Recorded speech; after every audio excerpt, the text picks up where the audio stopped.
ప్రపంచానికి north Korea అధినేత Kim తలనొప్పిగా మారాడు. ఆ విషయాన్ని పక్కన పెడితే స్వీడన్ కంపెనీకి ఉత్తర కొరియా డబ్బులు ఎగ్గొట్టిన విషయం తాజాగా మరోసారి చర్చనీయాంశమైంది. ఉత్తర కొరియాతో స్వీడన్ కంపెనీలు ఓ బిజినెస్ డీలింగ్ కుదుర్చుకున్నాయి. 1000 వోల్వో కార్లను సప్లై చేసేందుకు అంగీకరించాయి. ఇది 1974 నాటి మాట. ఒప్పందం ప్రకారం 1000 కార్లను ఎగుమతి చేసింది. అయితే ఆ కార్లకు సంబంధించి పైసా కూడా ఉత్తర కొరియా చెల్లించలేదు. ఈ కార్ల విలువ అప్పట్లోనే $73 మిలియన్.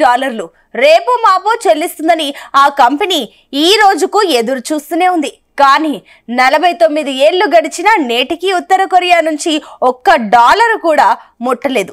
నాడు $73 మిలియన్ ఉన్న మొత్తం ప్రస్తుతం వడ్డీతో కలిసి సుమారు $330 మిలియన్ చేరింది. ఇంకా ఆశ్చర్యకరమైన విషయం ఏంటంటే 50 ఏళ్ల నాటి వోల్వో కార్లను ఉత్తర కొరియా నేటికి ఉపయోగిస్తూనే ఉంది. విదేశీ ప్రతినిధులు, జర్నలిస్టులు తమ దేశానికి వచ్చినప్పుడు వారిని వివిధ ప్రాంతాలకు తరలించేందుకు ఈ కార్లను వినియోగిస్తున్నారు.